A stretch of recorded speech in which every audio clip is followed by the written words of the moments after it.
మీ అందరికీ నా హృదయపూర్వక వందనాలు. చెమ్మగలిగిన దేవుని పిల్లారా, మీ హృదయాలు వెలిగించే మాట తీకొని మీదకి వచ్చున్నాను కనుక మీరు నేను కలిసి ప్రభు మాటలు ధ్యానం చేసుకుందాం.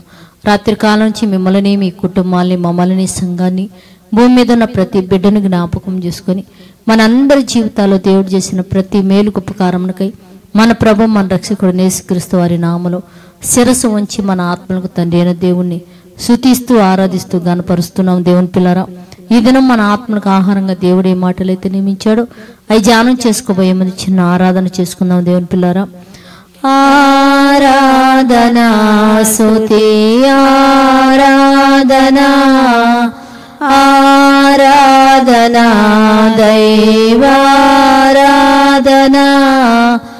ఆరాధనా స్తుతి ఆరాధనా ఆరాధనా దైవారాధనా ఆరాధనా స్తుతి ఆరాధనా ఆరాధనా దైవారాధనా.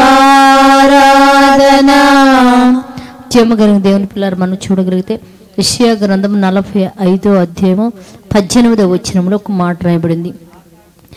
ఆకాశమునకు సృష్టికర్తయగు యెహోవాయే దేవుడు, ఆయన భూమిని కలుగు చేసి దానిని స్థిరపరిచి సిద్ధపరచెను అని రాయబడింది. దేవుని పిల్లరా, అంటే ఒక మాట మనం చెప్తా ఉంటాం. సాధారణంగా ఎవరైనా వచ్చారనుకో, ఆ ఇల్లు ఎవరు కట్టారండి అంటే మా నాన్నగారేనండి, ఆయన కట్టి చక్కగా స్థిరపరిచాడు, సిద్ధపరిచాడు కనుకనే ఈ వస్తువులన్నిటినీ అంటే కట్టి దాన్ని చక్కగా వస్తువులన్నీ స్థిరపరిచాడు కనుక మేము ఇవాళ హాయిగా నెమ్మదిగా సంతోషంగా ఉన్నామని. నిజంగా మా నాన్నగారు మా గురించి ఎంత ఆలోచించాడండి, ఎంత మంచోడని చెప్పేసి మనం తల్లిదండ్రులను బట్టి ఇతరులు ఎవరైనా వచ్చినప్పుడు మనం ఉండే గృహం, ప్రదేశాలను, పొలాలను చూసి చెప్పుకుంటుంటాం. దేవుని పిల్లరా, భక్తుడు మనకి ఏం చెప్తున్నాడంటే ఆకాశంను సృజించిన యెహోవాయే దేవుడు, ఆయన తప్ప ఇంక మరొకడు ఎవ్వడో లేడు. ఎవరన్నా ఉన్నాడని మీరు భ్రమపడి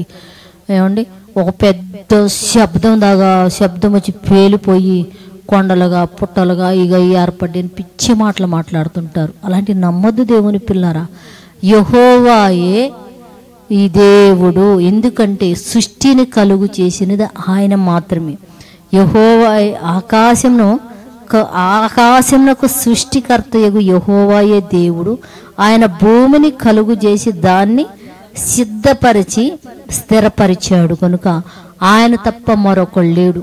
ఆయన దైవాలను ఎన్ని సిద్ధపరిచాడు కనుక చక్కగా భార్యాభర్తలు, తల్లిదండ్రులు, పిల్లలు నెమ్మదిగా అన్నీ అనుభవిస్తూ సంతోషంగా బ్రతుకుతున్నాం. కనుక మన బ్రతుకు దినములందే ఆయన యందు నమ్మిక కలుగు చేసి ఆయన కలుగు చేశారని ఆయనందు విశ్వాసం నుంచి ఆయన ఘనపరిచి పొగిడి ఆరాధించే బిడ్డలుగా మీరు అందరూ ఉండాలని ప్రేమతో తెలియజేస్తూ ప్రార్థన చేసుకున్నాం.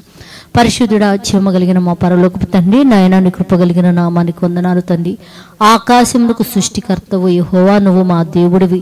మా కొరకు భూమిని స్థిరపరిచి సిద్ధపరిచి మాకు ఇచ్చి ఉన్నావు తండ్రి. భూమి మీద సమస్తము నీ పిల్లలు గనుక తండ్రి ఆలోచన జ్ఞానం భూమి మీద ఉన్న ప్రతి బిడ్డకి మీరు అనుగ్రహించినైనా నువ్విచ్చిన ఈ లోకమును చూసి నువ్వు మా కొరకు కలుగు చేసావు. నేను స్తుతించి ఘనపరిచి ఆరాధించే బిడ్డలుగా భూమి మీద ఉన్న ప్రతి ఒక్కళ్ళను మార్చి మీరు మహిమ పొందమని మా రక్షకుడు నీ కుమారుడు యేసు పరిశుద్ధ నామములో ప్రార్థన అడుగుతున్నాం తండ్రి, ఆమేన్. మీ అందరికీ నా హృదయపూర్వక వందనములు, ధన్యవాదాలు.